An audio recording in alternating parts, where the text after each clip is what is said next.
Hello everyone, welcome back to English with Kulveer, जिसमें हम discuss करने जा रहे हैं रंजीत सिंह और यूथ पब्लिकेशन की बुक्स के क्वेश्चंस को, पीवाईक्यूज को और एमसीक्यूज को। ये आपके 100 प्लस इम्पोर्टेंट क्वेश्चन है जो मैं डिस्कस करने जा रही हूँ, जो कि इम्पोर्टेंट है UPTGT as well as for the UPPGT exam, या आप किसी भी स्टेट के एग्जाम दे रहे हो इंग्लिश सब्जेक्ट के, तो ये literary terms and literary forms ये आपके लिए इम्पोर्टेंट हो जाती है। नेक्स्ट हम आ जाते हैं हम अपने फर्स्ट क्वेश्चन पे। विच of the following is not an element of drama? क्या है जो एक एलिमेंट नहीं है ड्रामा का? तो स्टेज क्राफ्ट एक एलिमेंट है, क्योंकि ड्रामा का मतलब ही है कि स्टेज पे उसका परफॉर्म किया जाएगा। कैरेक्टर्स ऑफ कोर्स बिना कैरेक्टर के कैसे, और डायलॉग भी एक इम्पॉर्टेंट एलिमेंट है। जबकि फीडबैक फीडबैक ये आपका कोई एलिमेंट नहीं है, फीडबैक तो एक क्रिटिसिज्म है। तो स्टेज क्राफ्ट आपका क्या है, रेफर करता है टेक्निकल एस्पेक्ट को और थिएट्रिकल प्रोडक्शन को, जो कि इंक्लूड करते हैं लाइट, साउंड, सेट डिजाइन और प्रॉप्स को। ये सारे ही आपके एसेंशियल एलिमेंट ऑफ ड्रामा में आते हैं। जबकि कैरेक्टर कैरेक्टर भी जो 6 एलिमेंट ऑफ ट्रेजेडी बताया है एरिस्टोटल ने, उसका एक इम्पॉर्टेंट पार्ट है, तो कैरेक्टर भी एक इम्पॉर्टेंट पार्ट है ड्रामा का। डायलॉग तो ऑफ कोर्स जरूरी है ही, स्पोकन एक्सचेंज बिटवीन कैरेक्टर्स होते हैं इसमें।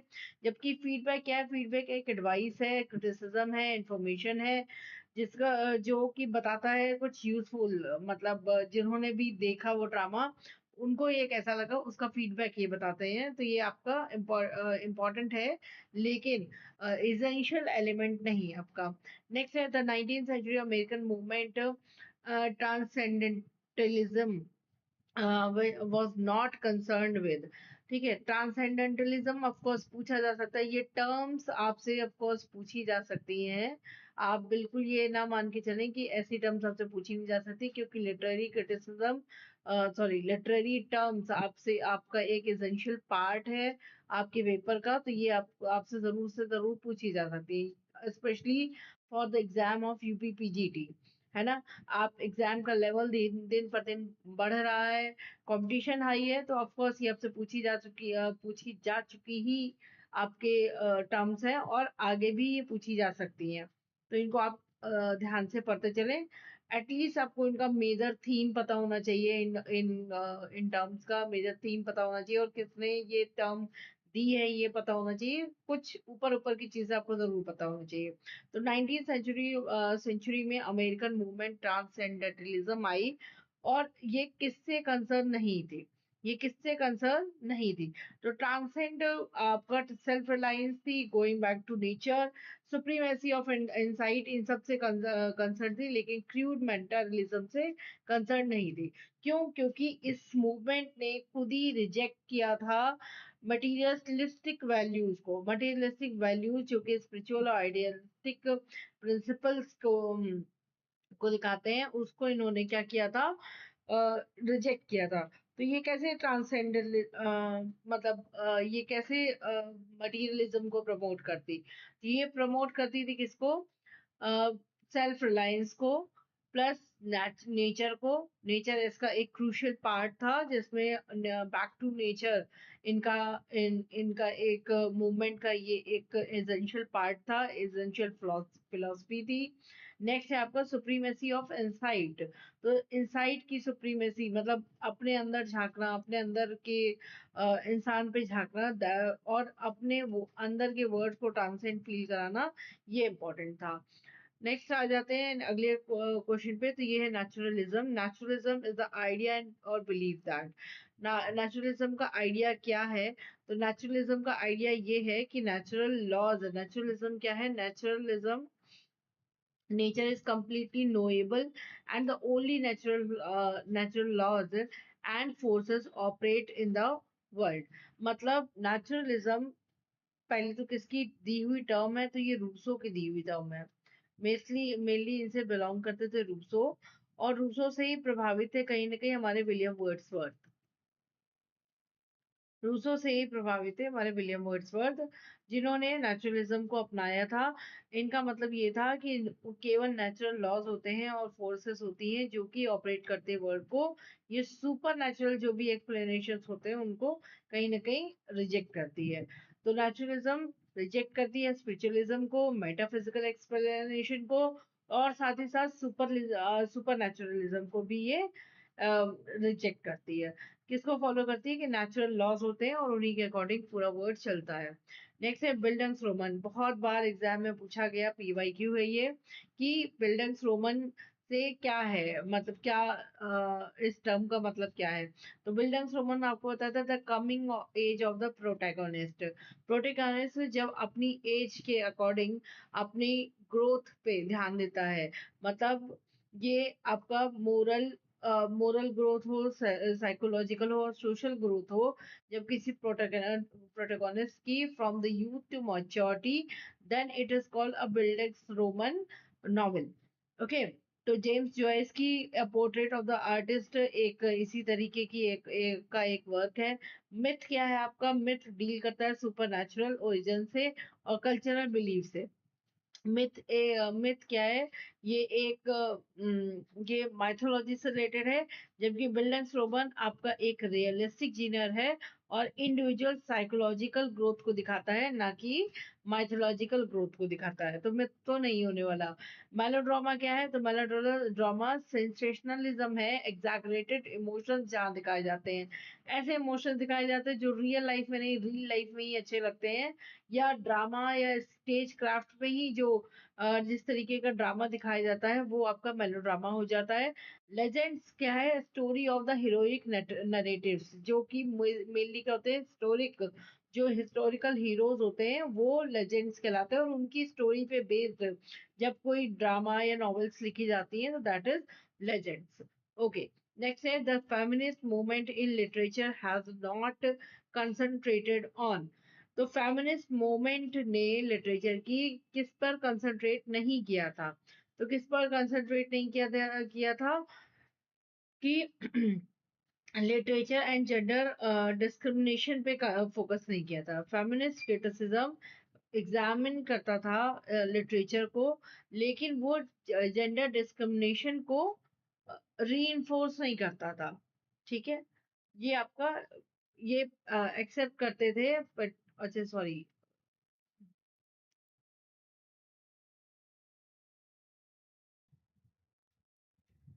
ओके, नेक्स्ट क्वेश्चन है आपका the feminist movement in literature has not concentrated on.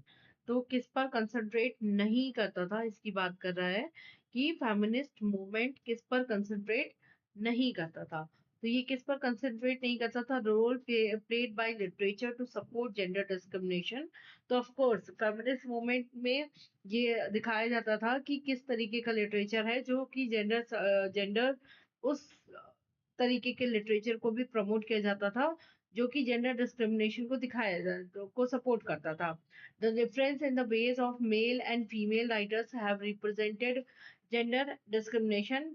किस किस तरीके के राइटर्स ने, मेल्स ने फीमेल्स ने जेंडर डिस्क्रिमिनेशन को किस तरीके से रिप्रेजेंट किया है ये भी दिखाता था।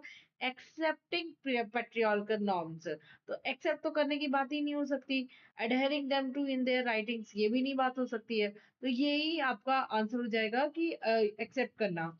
एक्सेप्ट नहीं किया था उन्होंने। फेमिनिस्ट मूवमेंट में आपका एक्सेप्ट नहीं किया था इन सब चीजों को। फेमिनिस्ट मूवमेंट ने और उल्टा चैलेंज किया था इसको और रेजिस्ट किया था पैट्रियार्कल नॉर्म्स को। ठीक है। बाकी तीनों ही आपके आंसर इसमें इंक्लूड हो जाएंगे। नेक्स्ट है how many lines does ballad metre traditionally consist of. तो बैलेट मीटर कितनी लाइंस कंसिस्ट करता था? तो 4 लाइंस कंसिस्ट करता था। एक क्वार्टरेन में मोस्टली लिखी जाती थी। तो यहाँ पे दोबारा से फिर से रिवाइज कर लेते हैं सारी चीजों को। 3 लाइन का जो भी स्टैंजा होता है उसे हम टर्सेट या टिपरेट कहते हैं, और टर्जा रिमा भी कहते हैं। टर्जा रिमा जो यूज करता है वो इंटरलॉकिंग टर्सेट यूज करता है। इसकी जो राइमिंग स्कीम है वो ए बी ए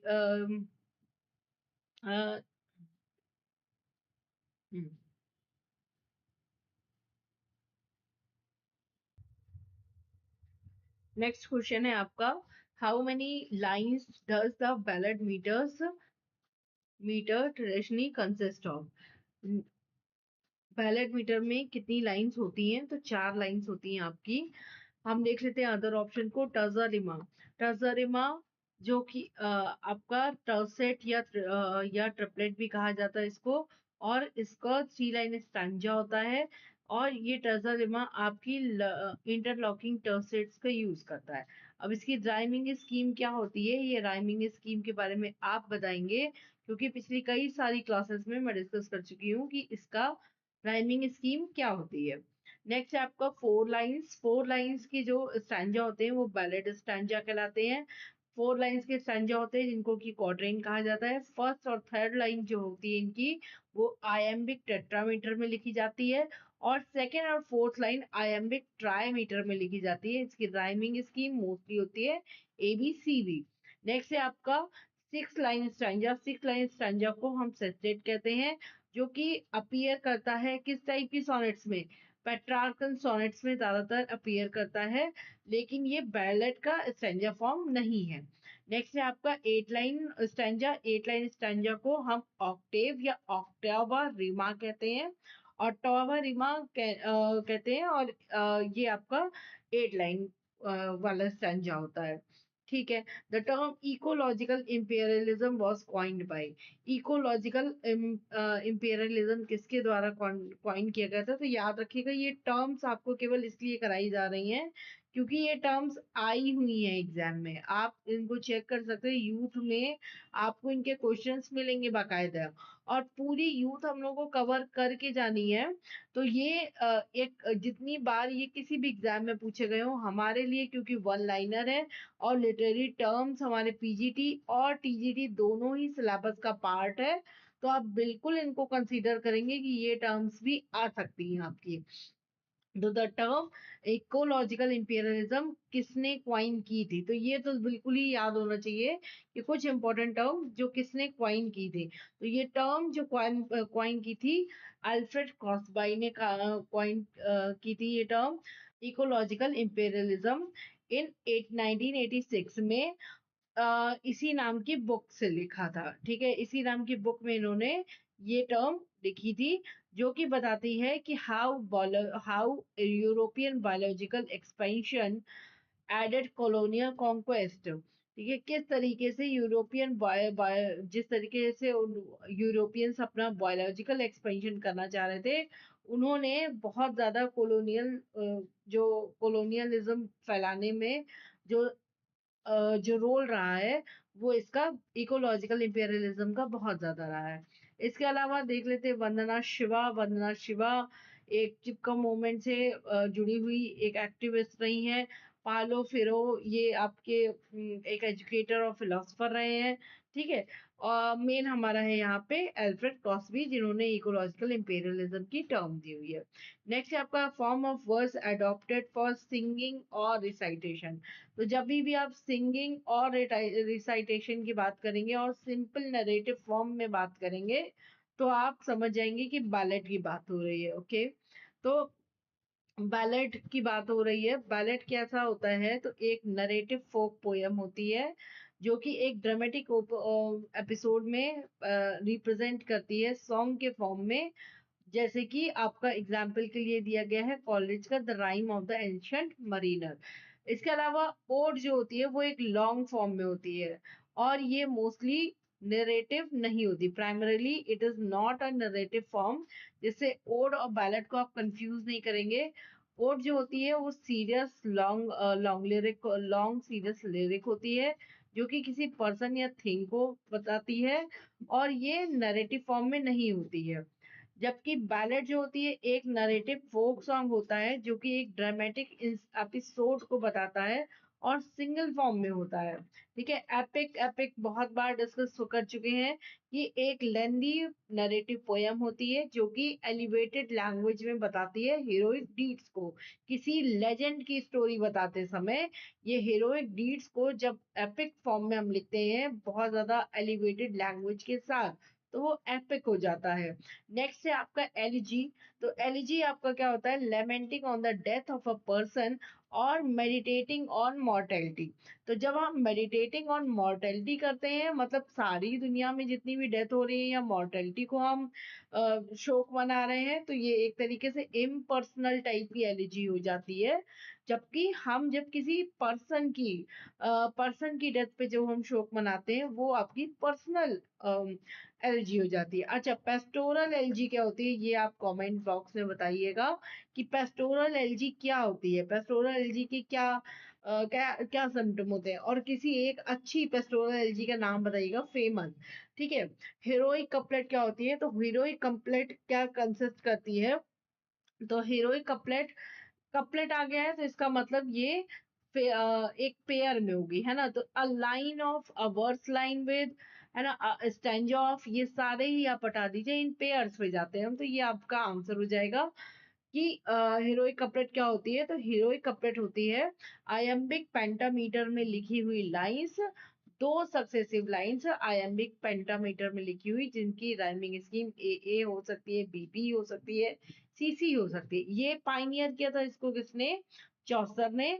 और सब परफेक्ट की गई थी ये ड्राइडन और पोप की तरह, मतलब इन्होंने इनको बहुत ही हाई लेवल पे यूज किया था हीरोइक कपलेट को।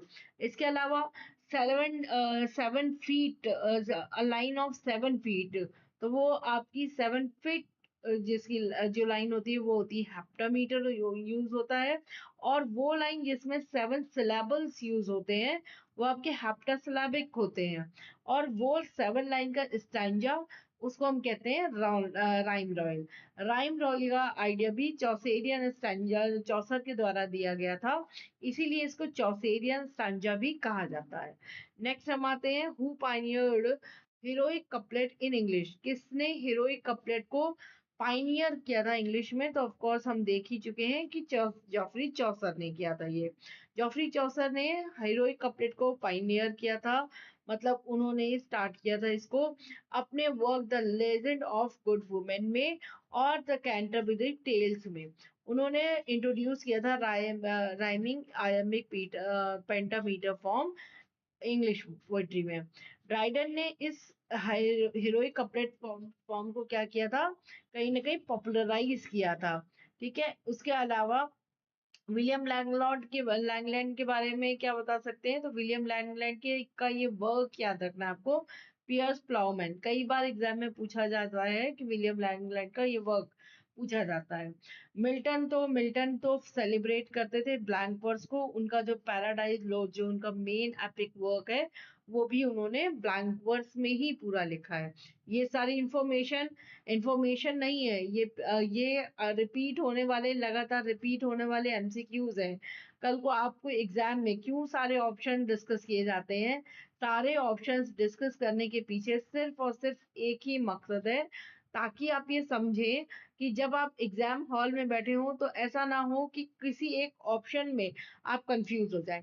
मोस्टली ऐसा हो जाता है कि दो ऑप्शन तो आप एलिमिनेट कर लेते हैं, लेकिन दो ऑप्शन में आप कहीं ना कहीं कंफ्यूज हो जाते हैं।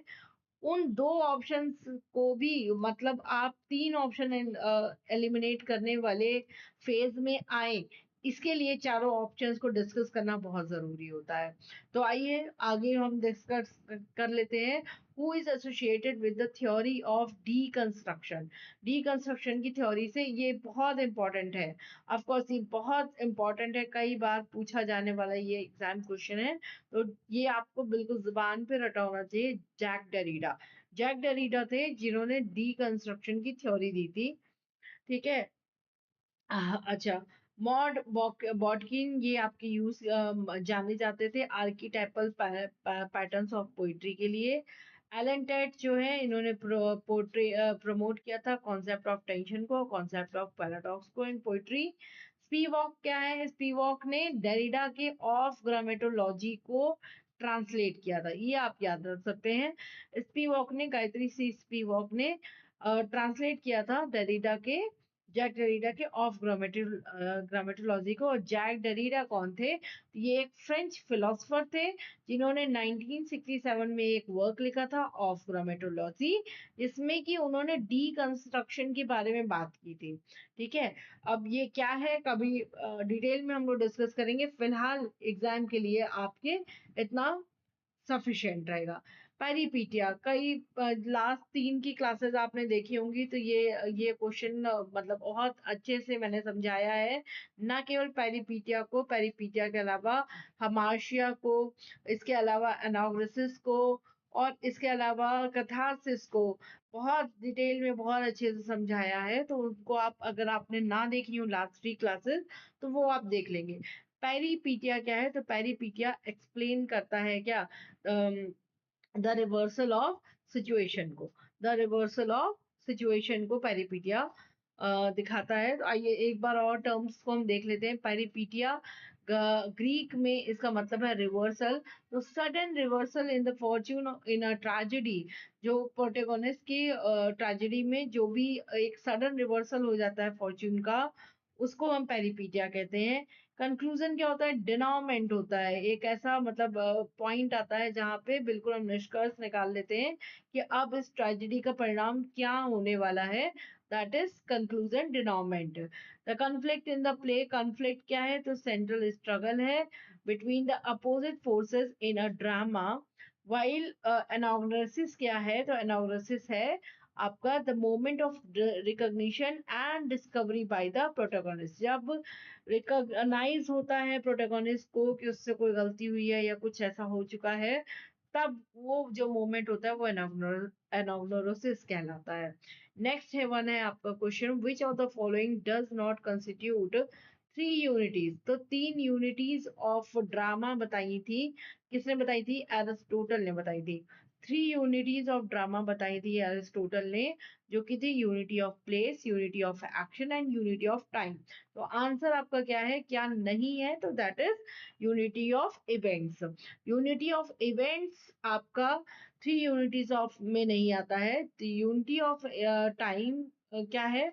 तो जो ट्रेजेडी है वो उसी पीरियड में मतलब अकर होनी चाहिए, 24 आवर्स के पीरियड में ही अकर होनी चाहिए।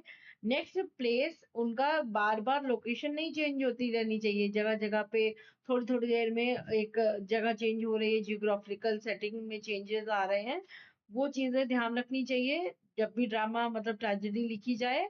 और यूनिटी ऑफ एक्शन क्या है कि एक प्रिंसिपल एक्शन, एक प्रिंसिपल एक्शन होना चाहिए, एक मेन एक्शन होना चाहिए जिस पे बेस है, जिसके अराउंड पूरी स्टोरी घूमे, that is unity of action.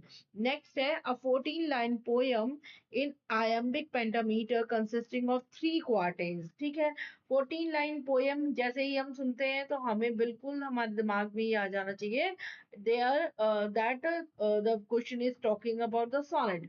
Now the sonnet can be of 2 types. One is the Petrarchan sonnet and next one is the Shakespearean sonnet. इसके अलावा Spenserian sonnet भी होता है, उसको भी हम लोग डिस्कस करेंगे जब हमारे सामने इसका क्वेश्चन आएगा। फिलहाल यहाँ पे क्वेश्चन आ रहा है कि 3 क्वार्टन होती है और एक कंक्लूडिंग कपलेट होती है।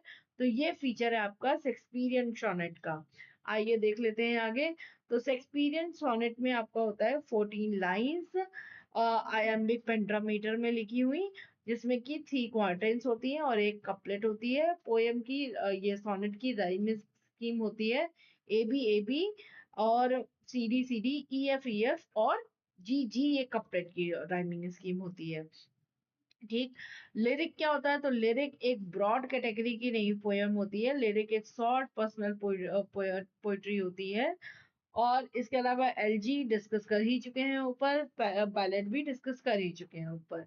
अच्छा, नेक्स्ट क्वेश्चन पे आते हैं। If in a ballot a line or stanza is repeated but with an addition that advances the story, it is। तो ये क्या है? जब एक बैलेट जो है उसमें कोई भी स्टैंजा रिपीट होता है तो वो क्या दिखाता है? तो वो दिखाता है आपका इंक्रीमेंटल रिपीटिशन को दिखाता है। ठीक है, ये एग्जाम में आया हुआ क्वेश्चन है। ठीक है, एक कॉन्सेप्ट बेस्ड क्वेश्चन है, इसको आप लोग ध्यान में रखेंगे कि इंक्रीमेंटल रिपीटेशन दिखाता है जब भी बैलेट में क्या यूज होता है, स्लाइटली वेरिएशन यूज होता है, इसको दिखाता है। Which of the following statement is not correct with reference to ode. Ode के बारे में क्या करेक्ट नहीं है? तो आइए देख लेते हैं ओड के बारे में क्या करेक्ट नहीं है। तो ओड, पिंडार की ओड बता रहे हैं कि एंकोमियास्टिक होती थी।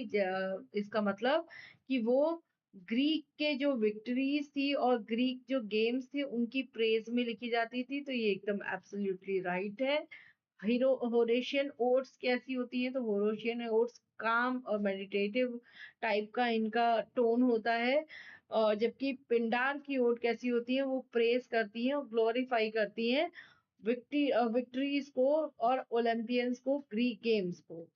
जबकि इररेगुलर ओड ये इंट्रोड्यूस कराई गई थी थॉमस ग्रे के द्वारा। ये एक इनकरेक्ट स्टेटमेंट है।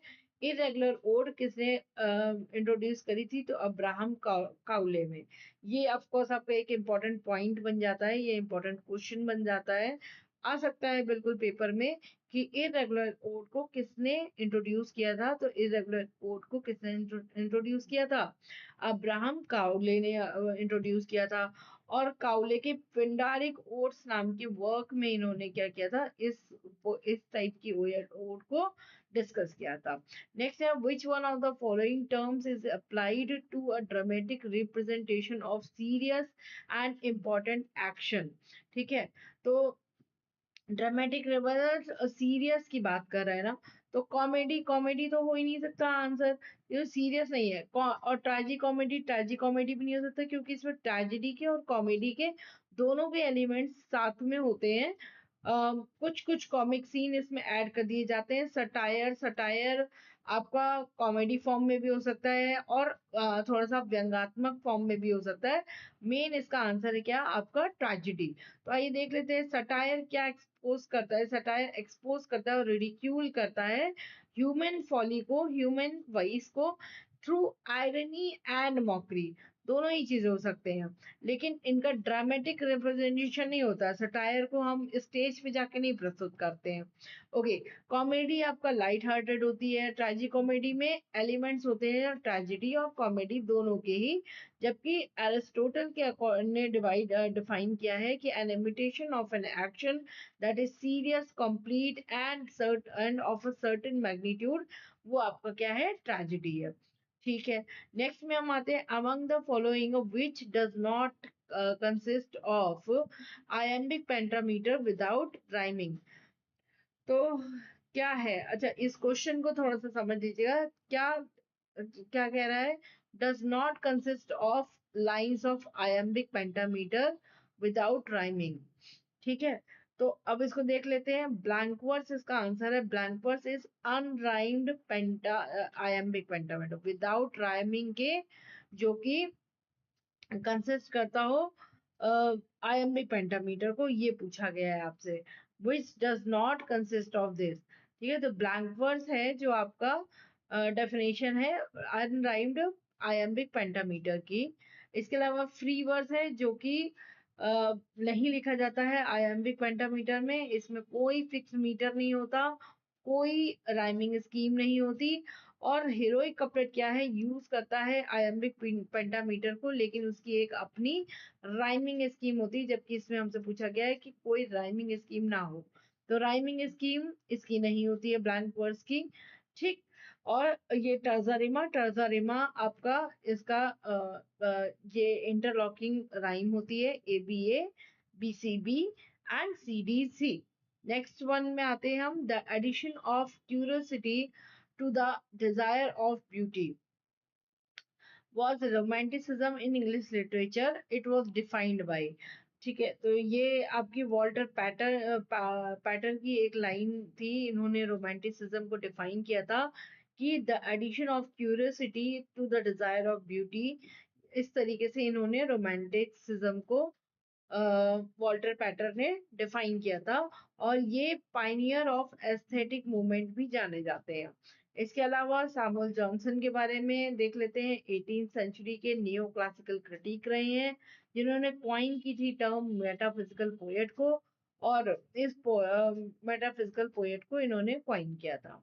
नेक्स्ट है, art exist for the sake of its beauty alone and that it needed no political didactic or other purpose. ठीक है, तो आर्ट फॉर आर्ट सेक आपने सुना होगा, ये उसी के बारे में बात कर रहा है, आर्ट फॉर आर्ट सेक। तो आर्ट फॉर आर्ट सेक आपका क्या होता है, जब भी ये लाइन आएगी तो ये आपका एस्थेटिसिज्म के बारे में डिस्कस करता है। ठीक है। तो एस्थेटिसिज्म का मतलब है कि सॉरी आर्ट का उद्देश्य ब्यूटी और एस्थेटिक प्लीजर है, ये इसके बारे में डिस्कस करता है। इससे जुड़े हुए नाम कौन से हैं? तो वॉल्टर पैटर, अभी हमने ऊपर ही देखा कि एस्थेटिक मूवमेंट को स्टार्ट किया था वॉल्टर पैटर ने। इसके अलावा ऑस्कर वाइल्ड और जॉन रस्किन भी इसके इम्पोर्टेंट राइटर्स हैं। जॉन रस्किन और ऑस्कर वाइल्ड भी इनके इम्पोर्टेंट राइटर्स हैं।